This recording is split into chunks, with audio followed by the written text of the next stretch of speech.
Welcome, everyone, to yet another episode of Downright Annoyed with Movies. I am Jackson, and we are all here today to discuss The Mist. I believe we're just missing Paul today. So, Paul, sorry you couldn't make it. But anyways, fanny pack shopping. Yeah, he's fanny pack shopping. So, anyways, let's introduce our usual cast of characters, and let's start with my gracious Mr. Co-host here, Michael.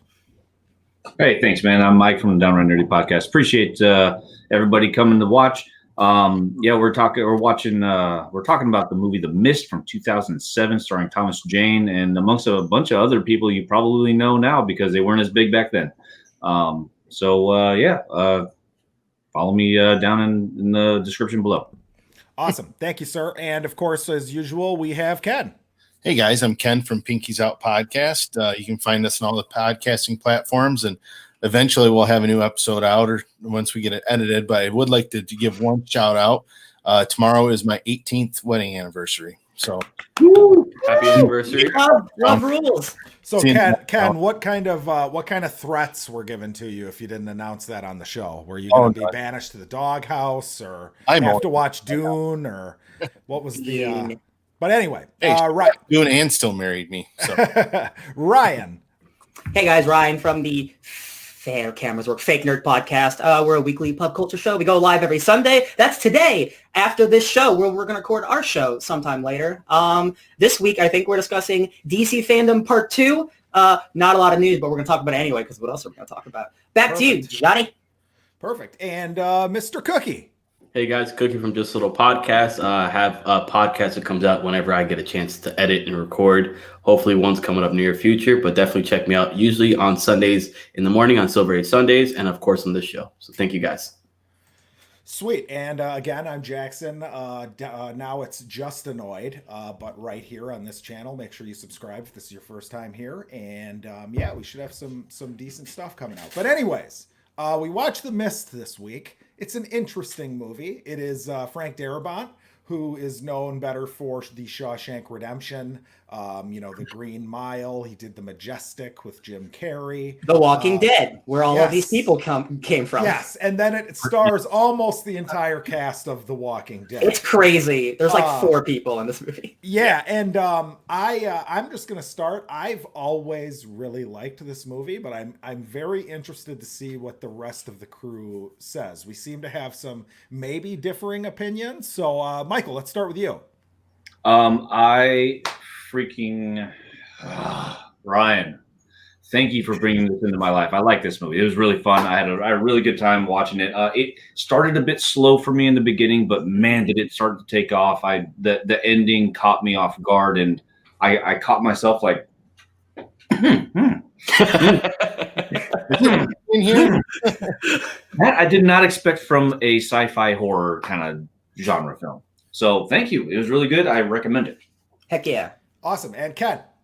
Yeah, I saw this movie back in the day, and I just didn't think it held up to my memory of the movie. I thought it was a lot more suspenseful the first time I watched it. I will say this, the last 20 minutes of the movie are fantastic, but that's very Stephen King. Stephen King is a master of setting the long game in a book, and even though this is a short story, he's still really good at that. The last 20 pages make you go, holy crap. And that's the same thing with this movie. So now, Ken, I would like to point out that, and without giving spoilers, that this is not Stephen King's ending to this story. No, it's not. It's not. You're absolutely right. But I'm just saying, like the Stephen King books, though, the end of the movie is that just like you don't see it coming. Yeah, well, I've never read this. I'd be interested because I feel like most of the Stephen King books have shitty endings that like make me upset. He's famously bashed for his endings, I think. Right, so I would be interested in seeing how this. I don't know. See, I like his endings, but I don't know. Maybe I'm a fanboy of his. So yes, I love Stephen King. I'm always down for some Stephen King. No, Dark Tower had a fantastic ending. You guys can't argue with the ending. Oh God, I've heard it's terrible, but I haven't read it all. I heard it was the same ending as the Lions game today. Oh, God, don't even talk about it. Fucking bums. We're going to skip you, Ryan, since it was your movie, and we'll go to Cookie. Cookie, what'd you think? I thought it was a great movie. I thought it was a great ride from start to almost the ending. Start to almost the ending. I think it was so beautiful. It was a hook, line, and sinker.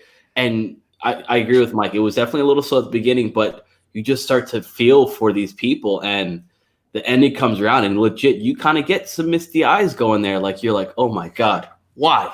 Yeah. Why would you do this? So let's bounce back to Ryan then. You suggested this movie. What made you pick it? And, what do you think of this movie? Cookie made me pick it because I want him to see more horror movies. Because what was the last horror movie that we watched? Do you remember what it was? The Ritual. The Ritual, right? And I think that's good. But I remember you didn't think it was particularly spooky or effective. Did you think this one was particularly scary or effective? That's mainly why I got it, because I think the human drama is so good, and this is a star-studded cast, and This is like some of my favorite type of horror movies. Like, my favorite movie is John Carpenter, or my favorite horror movie is John Carpenter's The Thing. And that's all about paranoia and trust. And that's what this movie is entirely about. And like, when something so horrible happens, people show their darkest and their real side. And like, especially with like religion, and like, if you're maybe not the smartest person like William Sadler, you will just go to whoever is the most dynamic or magnanimous or whatever.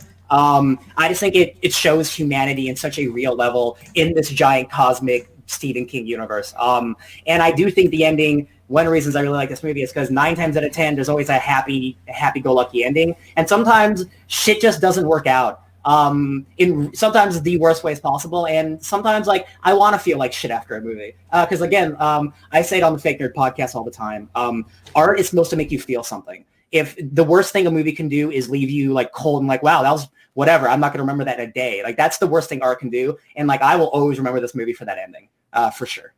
And I think that's what I loved about this film so much, is I automatically kind of got drawn into it. And exactly what you said, like, after kind of going through like some part of film school, I didn't go specifically for that, but the whole reason for a movie or for a film is so that it evokes emotions in you. And when I watch when I watch horror films, I don't want to get scared. But this movie, it doesn't scare you in that sense. It just it hits at you. It hits you hard. It really does. And it's a great film. Like, congratulations on a good pick. Yeah. It worked. First off, thank you, Solo, for pointing out that my mic sounded low. I turned it up. I was saying it probably didn't help that I screamed the F-bomb so damn loud that it actually hurt my throat today at the end of the Lions game.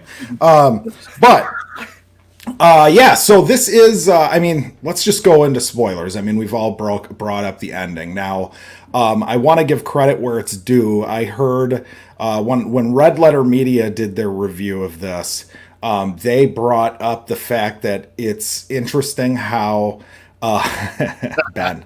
Hi, Ben. Yeah, so it's interesting how like Thomas Jane in this is like a perfect protagonist, because he's doing all the things that you as like the logical viewer would do, and he's saying all the things you would say. Up right through to the end, where it's like, yes, I understand why he's doing this, right? But then it's like, it gets to the point of the movie, which I think is that the real monster isn't the mist. It's human beings when put in shitty situations like this, right? That's all zombie movies too, yeah. Right, and all of the all the characters I think are neat. They're very much like cartoonish characters. They're very like stereotypes. Yeah, they're archetypical characters. So you've got like the one woman who plays and I forget her name, the actress, Marcia Gay Harden. Yeah. She plays the religious lady who's like pulling all of them into your cult. Like, you could sit there and say like, okay, well, this is a little far-fetched that this many people would go along with it. But it's fucking great. I mean, and what's his name? Sadler, who was Death in the Bill and Ted movies. I just watched all 3 of those movies like back to back, and I haven't seen much William Sadler or anything else. So going back and rewatching this, I'm like, oh, right, that dude's a drama actor too. I forgot. Yeah, and he's usually very good, and I really liked him in this too. And he was great in Shawshank, I thought. But yeah, I just really, really like this movie. From the beginning, I love the relationship between him and Andre Braugher, who plays his neighbor, and how you think it's going to be this thing that like goes throughout the whole film, and it ends up like he walks out of there and you never see him again. Right. You know? Yeah. Their relationship is so good because obviously they have some animosity as neighbors, and like you can tell straight from the boat thing. they have a big storm and a tree crashes into Thomas Jane's boathouse, and he asked Andre to cut the tree down a long time ago, so it's kind of his fault in a way. Well, he won in court too. He sued him over the property line too. That's true. So like they obviously don't like each other, and what I like about this movie is they haven't talked about any of this stuff really, like, or the previous lawsuit, but when the mist shit starts happening and like drama starts getting higher, the second that they have a fight between each other, Andre immediately goes to, yeah, you probably want to sue me again, or you want to do this, all that personal stuff. Like, it gets so real as soon as someone feels like real, like, life-threatening shit. I'm like, that's what's so human about this movie. It's like people bring up shit that's not relevant to what's going on, but they feel like this is a personal attack. And Thomas Jane's so good because, again, like when he goes into the back with the guy who gets killed by the tentacles, the whole time he's like, guys, just listen. I'm not trying to freak anyone out. I'm just trying to be smart. Like, I'm not a hero. I'm just not an idiot. Like, he's never trying to be Hercules. He's like, guys, there's monsters. Maybe just be careful. Yeah, he's very logical about everything that he does, and you the whole time it's frustrating to watch him deal with all these people who aren't, and he's got his kid with him, it's interesting that the kid's around. I feel like he's just around for the end because the entire movie he's basically like giving the kid to someone else to watch. He's like just babysat most of the time. And it's got I mean, Laurie Holden is another one who he likes. Darabont, the guy, almost everybody from The Walking Dead. Carol's in this. For the first 15. Not for long. Right, not at the end. And not for long, and at the end. Go by and did this, just. That is again so affecting because like you actually think, oh man, no one could survive in that mist, and then you see the ending and she's there and you're like, oh shit, maybe okay, man, that sucks. Oh, it's awful. I feel bad. She got her kids. Meanwhile, he killed his entire crew of people and his wife. Like again, like you keep like seeing different like people keep killing themselves, or you go and visit people and those people are dead, or like the stuff with the spiders. All the monsters are so good. Yeah. Like, So I, interestingly enough, I've had the Blu-ray with the black and white version for years, and I've never watched it. I've heard that it's a better watch. Hold on, I'm confused because this is a Blockbuster exclusive. So I don't know how any of you even watched this without going to Blockbuster. So I watched the black and white one. Now, it definitely helped with the monsters because I actually turned on a clip of it just afterwards to be like, God, I remembered them looking way worse.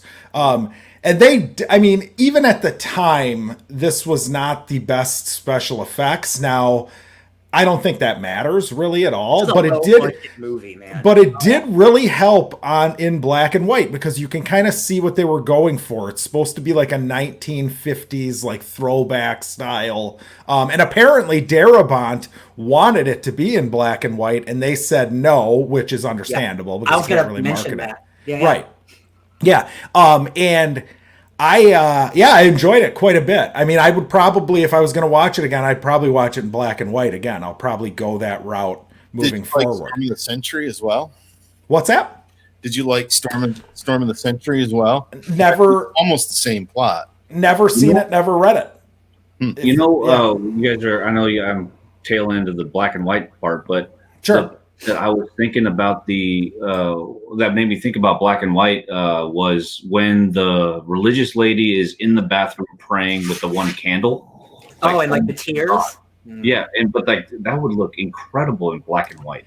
Yeah, there's a lot of that. There's a scene when the mist is rolling up to the grocery store too, like scene. Yeah. Like it looks like, wow, this looks like way better like this. Wow. It looks like old-timey Hollywood shit. I still enjoyed it, obviously, in color, and I didn't even think about the black and white until that one scene I just mentioned. I could absolutely watch this again in black and white and probably like it just as much or even more.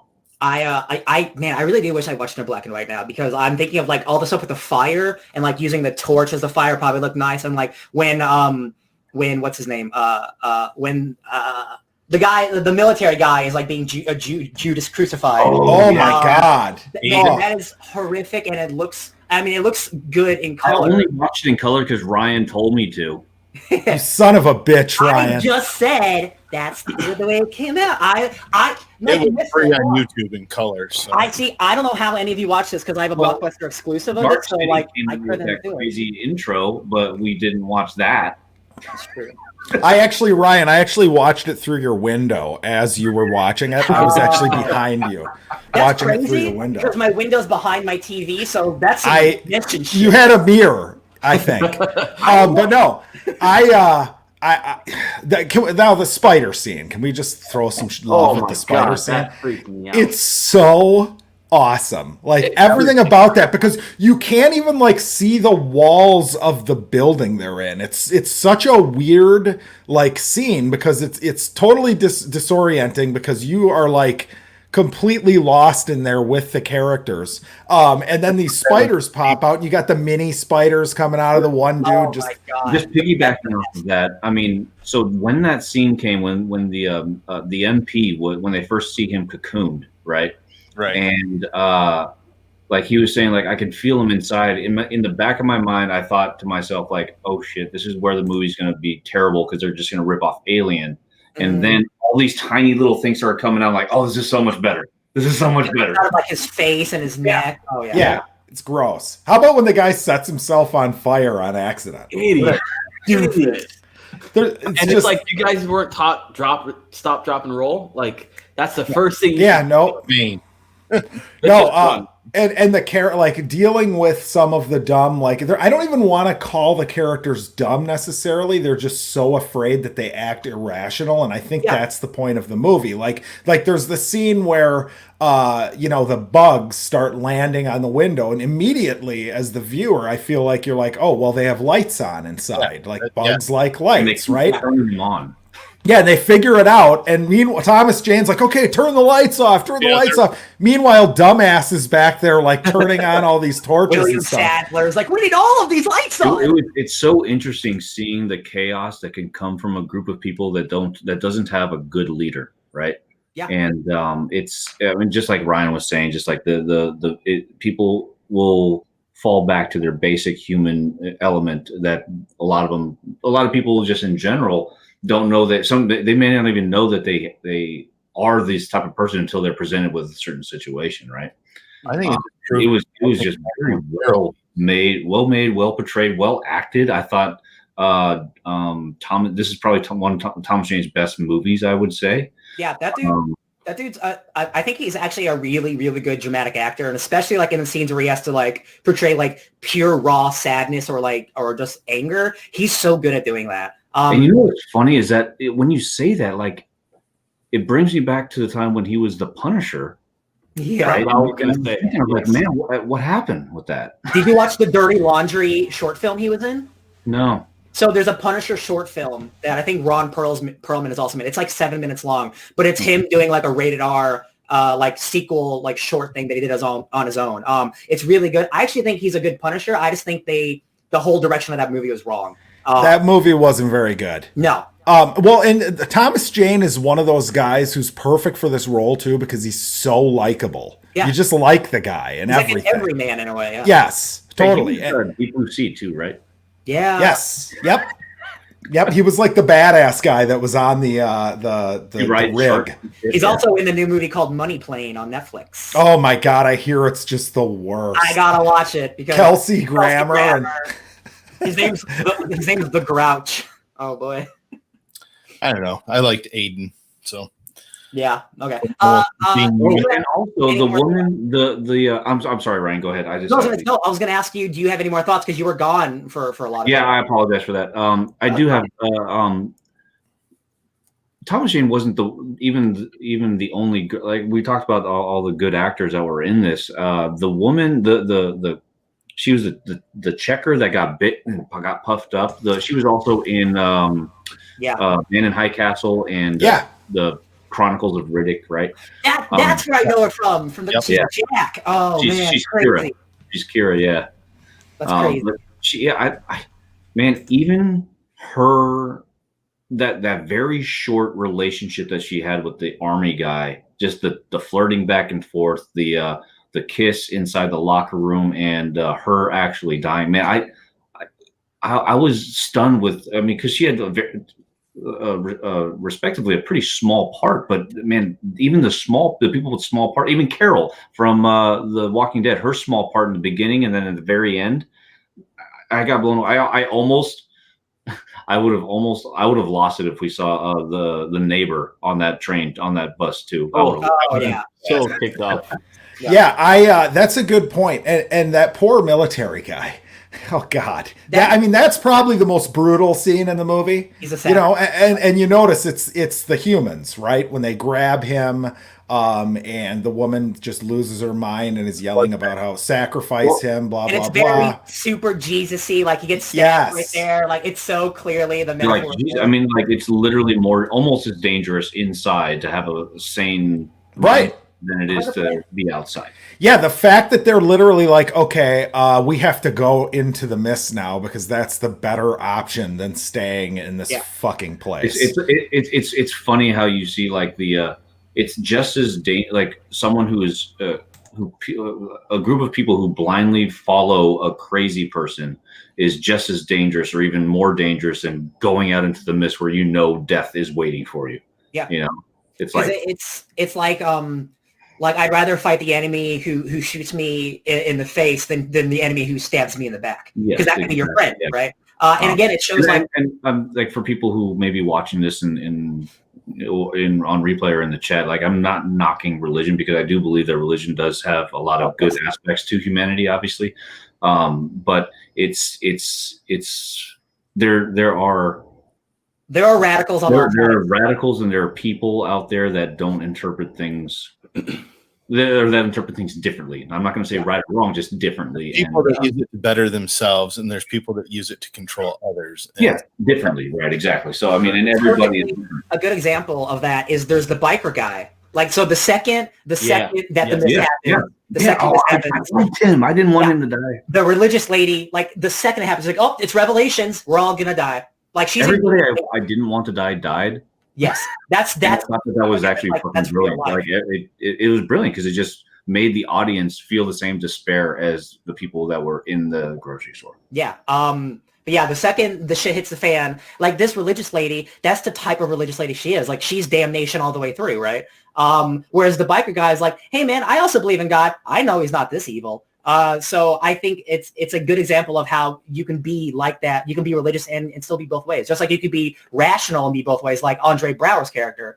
He's like, there's nothing in the mist. I don't believe you. That doesn't make any sense. I honestly, until I had proof, that would be me. Because I'd be like, there's no tentacles. That's the dumbest thing I've ever heard. Until I see it, I'm like, oh shit, I'm really sorry. Well, that's what's interesting is that aspect of it too, where it's like, no, you would never believe those guys. Exactly. Ever. You would never believe that that's what was happening, right? So you kind of understand that aspect of it. Now, Ken, you said it didn't necessarily age well. Is it the story or is it the special effects, or what was it about this watch through that kind of left you a little bit more chilly than maybe the first time you saw the movie? I think the special effects. I didn't do much for me this time around, and I thought the characters were a little flatter. I remember, I just remember the main guy, being more charismatic than he was. You know what I mean? Of course, it'd been 13 years since I'd seen it, probably. Now I'm kind of curious. I like a lot of these like older sci-fi movies. They sometimes get remakes or stuff like that, but I don't know if I'd even want a remake of this. I think it's called The Fog. There's the TV. Oh, they're vastly different. But there's I think, I don't know if you were here when we talked about it, there was a TV show of The Mist. Yeah. So tell me about that. You said you've seen it? He saw it. He's seen it. I saw the first 7 episodes, and then I bailed. Is it just like them? Is it just prolonged, like they're still in the? Yeah, there's still a religious lady, but there's a little more to her, and then there's a couple in it who are kind of having a hard time, and they've got kind of a daughter who's a little bit of a pain in the ass. There's a gay character in it who has a whole arc about that whole spiel.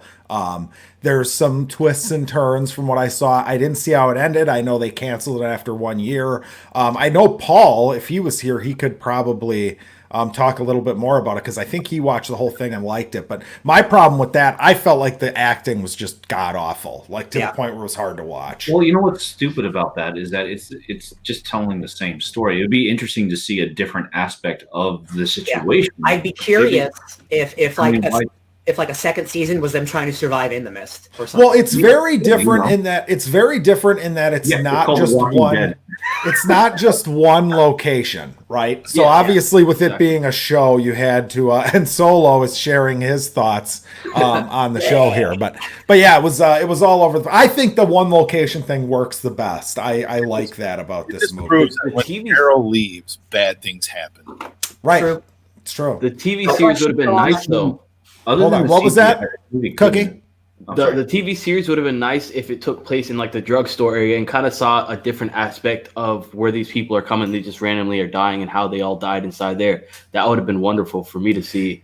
Yeah, for one episode though, right? I mean, you can't. Yeah. That's the problem. Is like this premise works really well as a short story or a one-off thing, but I'm not sure that it works as this long thing. Like, to me, the less you know about the mist, the better. I almost feel like they shouldn't have given you any information on it. I agree. Do you agree with that? Yeah. Yes, that's because you and I are like hardcore, we don't always need explanations, but I will say it is the perfect amount for regular people and hardcore people like us who are like, they tell us just enough. Like, it's the military guy who doesn't really know what's going on, but he's like, yo man, we all heard about these crazy experiments in Project Arrowhead or whatever, right? Like, they might have opened up a window or something and it's only like 3 sentences. It's not right. It's not 20 minutes. Are you talking about when they're talking in the car on the way to the supermarket? No, this is before the military man is like Judas crucified. He's explaining. I mean, to be I'm honest, not a scientist. I don't know what they did. Exactly. Right. Yeah. Even with that, like it would have even just been enough for me if it was just the conversation between Thomas Jane and his neighbor in the car, and then that could have been enough. Yeah, I agree. Yeah, I always feel like you'd have to find another explanation for the Judas moment, but I mean, I just feel like in not that this is hardcore science fiction, but when you have science fiction like this, there's some studio guy going, I don't know, I still don't understand what's going on, and you don't need an explanation. There are regular people. Because it's not about the monsters; it's about the human element. About the people. Yeah, exactly. Exactly. But there's some just people in Middle America who are like, yeah, but like, why is there a mist though? Like, can you explain it? And people in Middle America, you think the California people and the New York people got it down, but us dumb Midwesterners, we can't handle it. I grew up in Texas, so I shouldn't even say that. Can I point out the two things? Can I point out the grandma and I forgot his name, but Dr. Zola? Those two characters are freaking fantastic in this film. Yeah, Dr. Zola. I forgot about him. They make this film the way it is, I think. And just her throwing a can at the religious lady, I was like, yeah, get it. It's happened in the Bible too, you bitch. All right, so let's talk about the ending. Can we talk about the ending here? Yeah. Go ahead, Ken. The clerk there, the little guy, the half bald with the glasses. Yeah, I liked him. Yeah. Toby Jones. Yeah, he is the main protagonist in Wayward Pines. He's in a lot of stuff. Yeah, a miniseries. Sorry, that's a Twin Peaks knockoff. That's a decent show. Yep. Yeah. So the end of this movie essentially is they decide to leave the supermarket and they just drive and they say, okay, let's just drive till we run out of gas. Hold on. Let's try and beat the mist. Go ahead. Shoot the religious lady. Yes, of course. So Toby Jones shoots the religious lady because she's about to attack, and Thomas Jane says thank you, and then Toby Jones is clearly hurt, like he's hurt that he had to kill somebody. He's like, I promise I wouldn't have done it if I didn't have a choice, and he's like, no, that's why I said thank you. Yeah, I think that's just a good little moment that again these people have to resort to brutal things, but they're still real people, and like they are sorry that they had to do this. Like again, that's a big reason why Walking Dead has been fading because they don't show that human element anymore. After 11 seasons, it just becomes blood like gore. Did you not hear the news, Michael, about Michael? I heard. Yeah. Cool. It's great news. I know. Just get that off TV. They're making a new one. It's gonna be great. There's gonna be all kinds of spin-offs and shit, and they're gonna be like fucking intermingling and all that. It's true. So they leave and they drive, and the car runs out of gas. And basically, the premise you're left with is there's 4 bullets left in the gun. And Thomas Jane, there's 5 people in the car, and Thomas Jane is left with this decision of like, okay, well, first off, I made this promise to my son that I would not let the monsters get him. And basically he decides that rather than the brutal death of the monsters coming and taking everybody, he is going to basically kill everyone in the car, and then he'll go outside and take the death. Now, what happens is mutual, though. It's mutual. Yes, 100%. It's not him going, "I'm going to kill all of you." Right. Yep. There's like a silent, like nod, like this is the better option. This is like out of options. Yeah. They all want to be one of the bullets, basically. So he gets out of the car and he's like, "Come get me," whatever. And then as soon as that, like maybe 30 seconds after he shoots everybody, and there's a great scene with him where he's just screaming in the car, by the way, and he starts trying to fire bullets into his head and it's out of bullets or whatever. The military rolls up, the mist dissipates, and had he have just waited another minute, they all would have survived. So Cookie, I lost it. Yeah, Cookie. Yeah, now Cookie, I am, I like a good fucked up ending. Wait. Before we do this, Cookie left a voice message on our Oh yeah, he did. that I would love to play for all of I thought you. you were gonna pull up a video, Mike. All right, I just finished this film. Who the hell picked this god-awful movie? My lord, I hate whoever it was who picked this film. We have a lot to talk about, gentlemen. I don't even know if I can call you guys gentlemen anymore. Despicable. Explain yourself.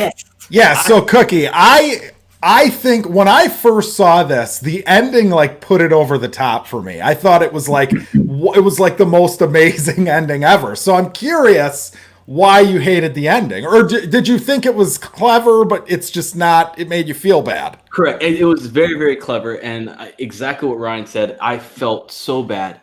I was watching on the couch, and my wife's next to me, and literally, I don't curse. I never curse. I literally was like, "Son of a bitch! Who the hell picked this film?" I was so upset because That's not even a I curse didn't want anybody to die.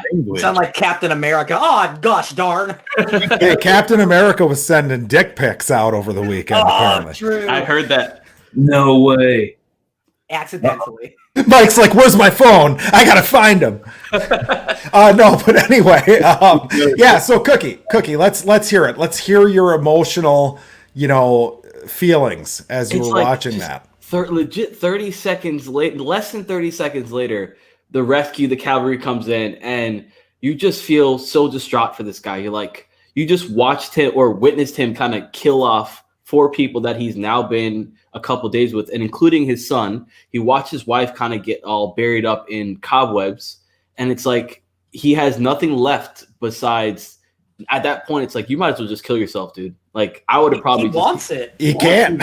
He can't anymore. It's done. It's like he wants to kill himself and he can't.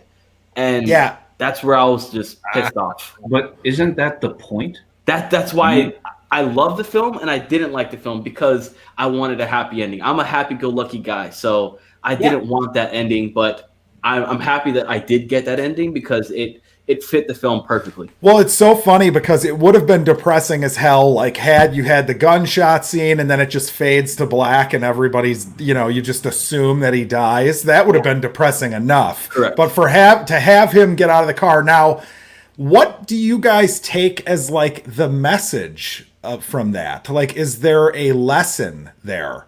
Wait 30 more seconds. Don't give What do up. you think? What do you think, Ken? He watched the whole movie. He's the gotta keep. He's keeping the faith. He's keeping the faith, and then at the very end, he just loses it. He abandons logic and reason and just panics. I disagree. I think he used logic. No, I don't think so. I thought it was the logical thing to do. I mean, what would make what's his logical move there? See, you can be logical in a. This will sound weird, like logical in a protagonist way and logical in an antagonist way. Because up until then, he's always been about the preservation of life.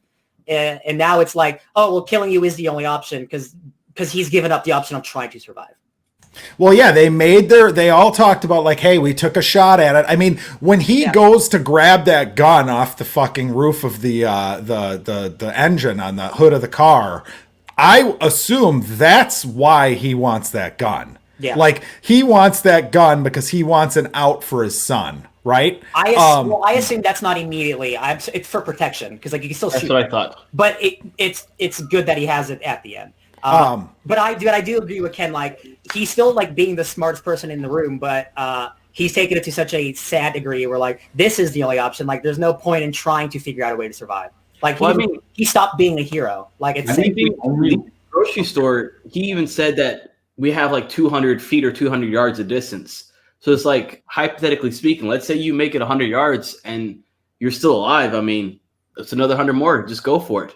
Worst comes to worst, you have a gun. You're like, all right, guys, let's just stay close. If we get to wherever and these things start coming at us, boom, boom, boom, we're all done. I'm the last one standing.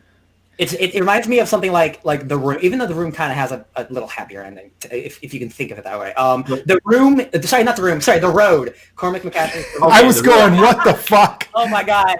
Tommy. Oh my gosh. That's a great book, by the way. Fantastic. Yeah, The Road is hopelessly depressing along the way, and it's like when you think something good's gonna happen, it's sad again.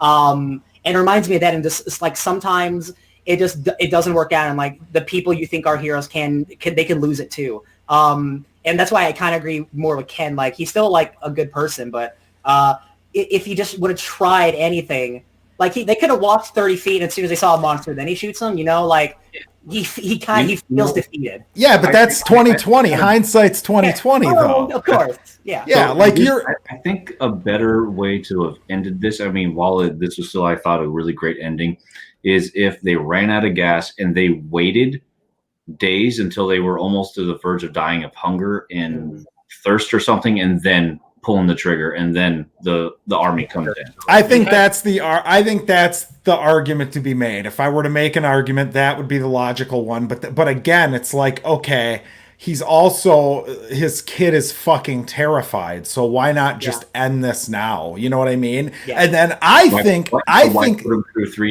or 4 days of hunger and they would have been hungry because they had food. Even though the religious lady who stole the food, they picked it back up, so they had food for X amount of days. Oh, that's true. I'm still not I'm sorry. I don't want to be in that mist. Oh no, I wouldn't either. I still I understand why he did it, but like I think there is some acceptance of like. But then again, he doesn't think there's literally any other options. But then again, it just comes down to like who was in the car. It's the people making decisions and making the different decisions. Like, this is all the decisions that he made up until this point, and he now has to live with what he had done. Well, and I think it goes back to the theme of the movie, that it's the mist is just there. The real problems are us, right? And it's his best thinking that ends up dooming everybody in that car, and right? So perfect. He made all the right decisions pretty much until that point. Correct. Everybody is flawed, right? Oh God, what a fucked up ending. It is. And apparently Darabont fought because apparently he said, I'll only make this movie if I can keep this ending. So I'm glad that he got his way. What makes it even worse is that you see Carol at the end in that car. Yeah. When she was so like, I am against all of your things. I'm going to go into the mist and I'm if I die, I die, whatever. And she made it. And again, it's basically like a slap you to Thomas saying like, what's up? I made it. I'm like, that sucks. That sucks so hard. It hurts. That's life sometimes though. Now, right? What was the original ending? Does anybody know? I have no, I think it ends with a note. I just know they don't die. No, I've heard that it ends with like a note, like it's not a solid ending. Like they leave a note. He leaves a note for his son or something and leaves, and like that's the end. It's kind of an open-ended ending. Whereas this is not open-ended. Yeah. This is fucking, it's closed. I mean, the only thing you can imagine, who wants the sequel where Thomas Jane is just coping with the decision that he just made in like a insane asylum somewhere? Or how about no? This is why he becomes a Punisher. Yes. Right. He's his own worst enemy. Right. Yeah. I don't know. It's a ballsy ass ending too. I mean, how did this do in the box office? Like, how much did this movie cost, and how much? It cost $18 million or something. It's hella cheap. It's hella cheap. Yeah, that's why I like the special effects. Like, they're not the best, but also like they're not kind of the point of the movie. Exactly, it's not the point. Yeah. Also, I think they don't use a lot of practical effects, but there's enough shots where, and if you watch the behind the scenes stuff, they could have done this. They could have done this movie without any monsters and just the mist, and it would have been just as good. I think. I agree. Yeah, but you had some fun gore, man. Yeah, I don't know. The monsters are so fun.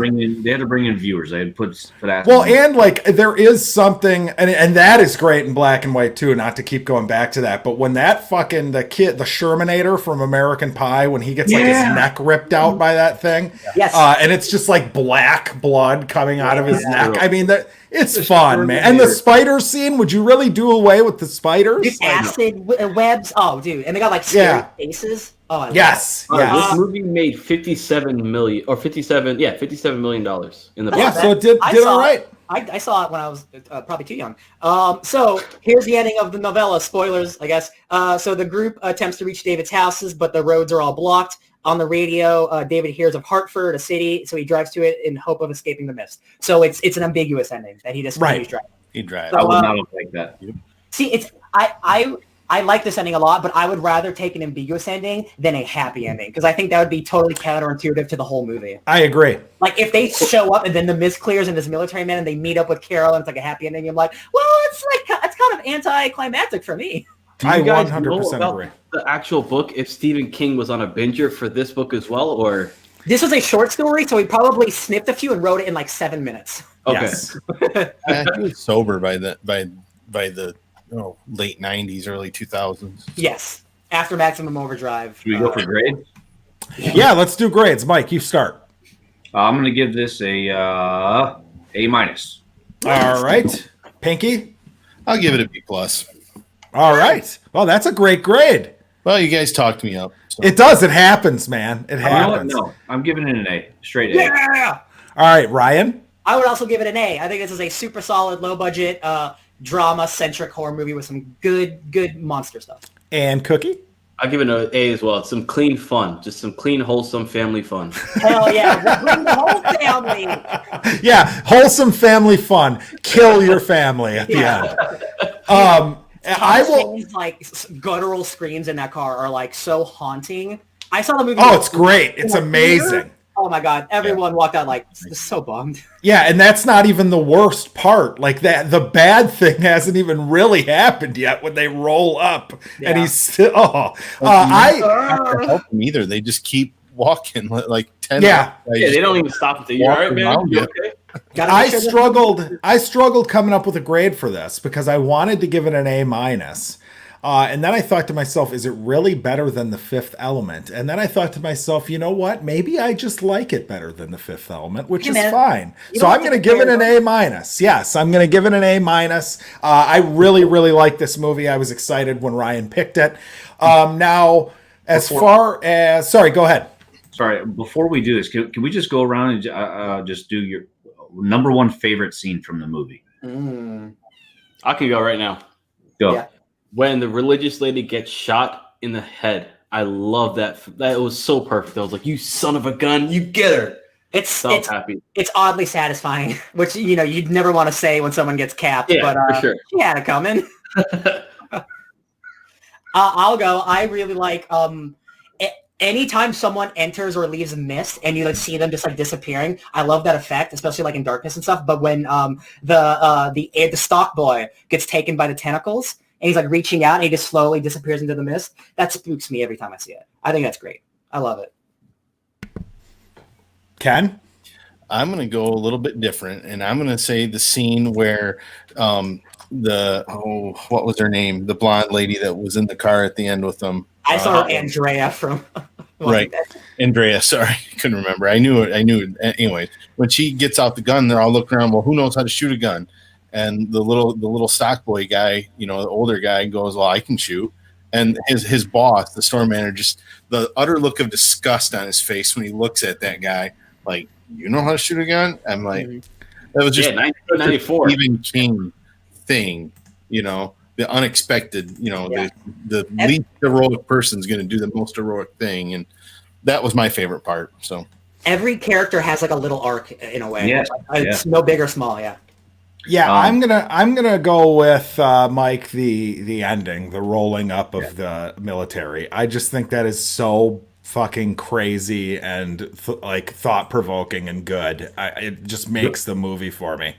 The main reason why I asked is because I was torn with two different ones. One where obviously the ending, but mainly the ending where he's screaming inside the car.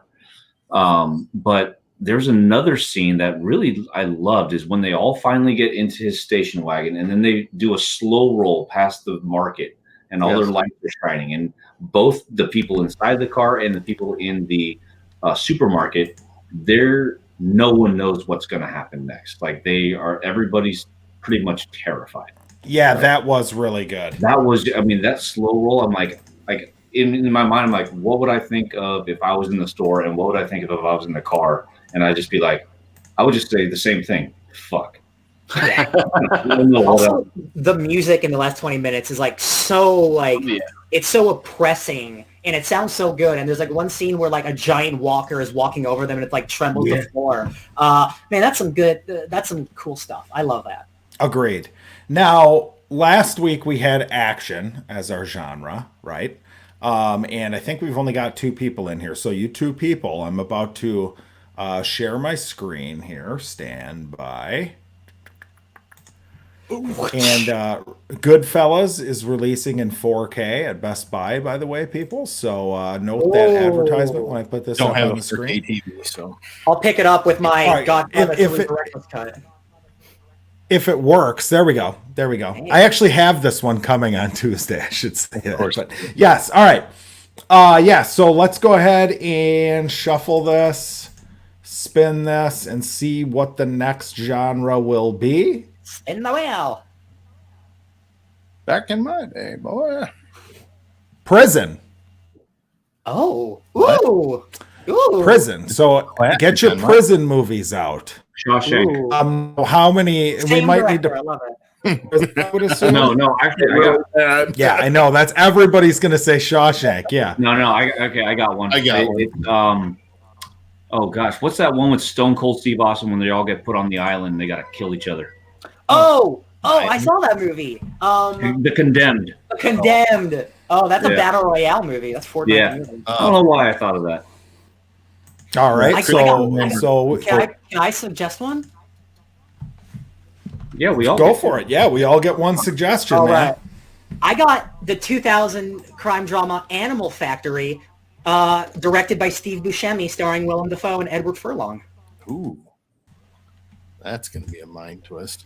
All right, so we have, hold on, it's called, we have what? Animal Factory? Animal Factory. And The Condemned? I don't know, I spelled that wrong for sure. Let's do a quick spell check of that quick. The Condemned. Oh, what's that one with... Oh, maybe I didn't. I didn't spell it wrong. Look at that. Condemned. Yeah, go ahead, Ken. What's that one with Christopher Lambert where he's in prison? Him and his wife. Oh, geez. It's not The Fortress. God bless America. I'm gonna find out in 1 second. It's got the dad from that. It is Fortress. It is Fortress? Yeah, it is Fortress. Yeah. Okay. Yeah, it's got red. Yes, that's the movie. Yes. Oh my God, he looks like Thomas Jane too. Wow, he looks so much like Thomas Jane. It's crazy. Yep. Thomas Jane should be Highlander. Unless you guys want to go for like a late night Cinemax classic. So hold on, what was that one called? I'm sorry, Ken. I was typing up the other ones. Fortress. Okay. And what was the one that they did a remake with the Sons of Anarchy guy and Remy Malek last year? There was like an escape from prison movie, and I can't remember the fucking name of it. And I've never seen the original with Paul Newman. Back to Google. Oh, Birdman of Alcatraz? No. No, it's not a real. It's is anybody gonna pick? And by the way, I'm freezing like crazy. I'm sorry, guys. My computer's being a shithead. But is it called Papillon? Yes, Papillon. Yes, but I won't pick that. But anyway, who hasn't picked? Cookie, you got one? I don't know if I want to go with like Medea Goes to Jail or Please, Undisputed. no, please Kate. pick Medea. Please. Give me an excuse to watch another one of those movies, please. Oh man, no, because I'm already down on the crap list as it is. So I don't know if I should. Two. Hey, did you get from Solo Undisputed Escape too. from Alcatraz and Green Mile? Oh, Green Mile. I did. I Okay, did. cool. Undisputed 2. There's my cat. Undisputed 2. Aw. There's an Undisputed one. I don't remember. Do I have to watch the first one, or can I just balls to the wall and go watch the second one? I think you can just go to the second one. Hell yeah. All right. So I'm going to go with you know what? Undisputed with Ving Rhames and Wesley Snipes. That's Oh, what so you're doing number 1. I'm doing number 2. Oh my god. Oh yeah, shit, duh. Yeah, there was a second. I didn't even realize. Like my brain just went completely past I that. didn't know that Yeah, I'll was go with number first. 1. I'll go with hilarious. 1. I hope we Yeah. get 2, and I'm not watching 1. Nobody's picking Shawshank then, huh? Is that the nobody in the audience? We can't have Nope, 2 nobody Darabont picked it. movies in a row. I mean, if I win the wheel, I might pick Shawshank because I Oh. love that fucking movie. Yo, man. So, I'll watch it any day. all right. So, so that's our prison list. We will go ahead and save that. By the way, Jackson's only won the wheel by default. By cheating. no, I won. I won another time. Oh, did you? Oh, okay. Yeah. I won another time. Yeah. So F you, Mike. It's like 2. I don't even know He's where I like am here. 2, Hold I on. think. Or Hey, 1. move that screen. We want to see Tyrion. We don't want to see. Yeah. Cancel. Okay, so we need another wheel then. Hopefully my computer doesn't completely go up in smoke here because I'm having some serious problems. This is where I need a new desktop. But all right, Best all right, Buy. come on now. Yep. All right, so we are going to shuffle this. We are going to. Is Paul on here? I don't see Paul. If I win, I'm gonna make everybody watch the documentary of the 2008 Detroit Lions where they didn't win a single game. Dude, today was so. I am like, you're lucky I showed up tonight because I was so upset. You need to take it. But anyways, oh, it was horrible. Yes. So here we go. We are going to have. I can't even tell what's going on right now. Same here. I can't either. Neither can I. Is that just a little podcast? Podcast! Oh no. All right, so we haven't I done think it. my And I said streak it of last having time. good Cookie movies on my wins. channel is gonna come to an end. I'm gonna do the Speed Cubers. Hopefully, you guys haven't seen it on Netflix, but it's about Rubik's cubes and the competition on Rubik's cubes. Oh hell yeah. Dude, I tried watching this like 3 weeks ago and I fell asleep. So this will give me an It's excuse bad? to finish I've it. heard nothing but great things about it. I don't know if it's bad, but I fell asleep. Speed cubers. It's on Netflix. Is it? Correct me if I'm wrong. This is. fake or something. Say This again. is- Documentary. It's only Yeah. 40 minutes. It's short. Wow. So this is Downright Annoyed's first documentary, correct? Yes. All right. No, Stargate was one. Oh, yeah, that's right. Oh. All right. So next week, tune in for Speed Cubers. Cookie picked it, so you know it's going to be good. Ken, And, if your kids know that I picked this, something's wrong. Just means Ken's raised some smart children. I have. They don't like half my shows, so. But anyways, let's say our goodbyes, starting with Mike. Mike, hey, this is me. Thanks, guys, for watching. I hope you guys really enjoyed The Mist. If you haven't seen it yet, make sure you guys watch it. It is a great movie.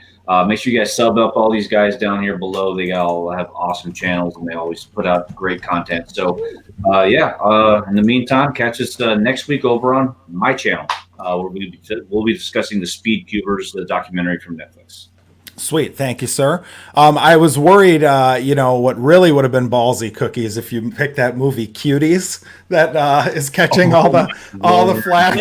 Really would have. Yeah, all of a sudden our channels. Vetoed that real quick. You don't want your channel to be blacklisted? Made it easier for that. So, All right. And Ken. hey, I'm Ken from Pinky's Out, and you can find us anywhere at that Pinky's Out podcast. So, peace. Thank you, Ken. And of course, Ryan. Hey guys, Ryan from the Fake Nerd Podcast. We will be going live in just a couple hours talking about all sorts of shit. I don't know. It's been a week of news. We're going to talk about Dune. You bet your ass we're going to talk about Dune. Yes. Fear's the Mind Killer, baby. That's it. Yes. DJ I Tony will face my here. fear. Thank you, sir. And Cookie. Hey guys, just a little podcast. Find me everywhere on social media. Just a little podcast. Hopefully more episodes coming up in the near future, so definitely stay tuned for that. Thank you guys. Hopefully this movie holds up, man. I've heard it's good. I just fell asleep. I don't know if that's the movie's fault or my own, but it was. I mean, You've been people moving are. though, man. 3 weeks ago, you said you tried Yeah. watching the movie. You were like in the middle of a move. Well, and let me tell you one thing about the movie. People are really good at Rubik's cubes, man. It's. I would fucking- hope so. It's crazy. I would But watch a documentary before- about shitty cubers. before we leave, and Solo, by the way, I would like to point out that as an average grade, I think The Mist actually held its own pretty well with The Fifth Element. So it's not just me who, agree. you know. I agree with Because that. it's a Fucked me up. movie- I was going to give it a C, but you guys were so excited it made me like the movie better. And Solo said Ernest goes to jail. That's hilarious. Yes. So, Ernest. let's add that. We'll add that. Yes. Ernest goes to jail. How Yeah. could I forget about poor old Jim Varney? Yeah, so before we leave, Ken, the resident Dune guy, Yes. the big Dune fan, thoughts on the trailer. We got to hear it. Loved the trailer. Yeah. Two different trailers. One was a shorter trailer, and they totally misquoted the Litany of Fear, which really angered me greatly. So, but the visuals were excellent. I don't think they could have picked a better actress for Chane. Zendaya is playing her. That perfect casting on that. Paul looks amazing. The still suits look amazing. And Dude, man. And Oh my God. Shahid at the end, that last scene when Shahid is risen from the desert, which is the god worm, fantastic. Loved it. I think it's And gonna be because you guys have now seen the original movie, even though you haven't read the book, you Yeah. recognize a lot of the same stuff. You For recognize sure. the stuff with the hand, you recognize the worm, you recognize the suits Yep. where they poop. Everything. And I like what they're doing with Leah Keynes too. Flipping the script on that, and that's a woman this time around, right? Mhm. Yeah, there's a I'm also woman. curious because I think this is trying to do what the It movies did because Denny wants to make a second movie. Mhm. So I think he's actually changing some of the chronology of the books. Oh, good. So to make it so like even though there's a lot of there's a lot of the Arrakis stuff in the trailer, like Mhm. I think most of that stuff is going to be in the second movie. Oh, so he's gonna. That's the assumption. So is Because he gonna have to for the second movie? He's gonna have to borrow some from Dune Messiah then. that's what the rumors are. But Okay. it's not even greenlit yet. So the first movie has to bank. So Well, hopefully, think- if it doesn't do too well, that he can kind of use COVID as an excuse, and it might actually save it, after right? Mulan and Tenet did not perform well. Yes. That movie's getting pushed 100% because Wonder Woman got moved to December now.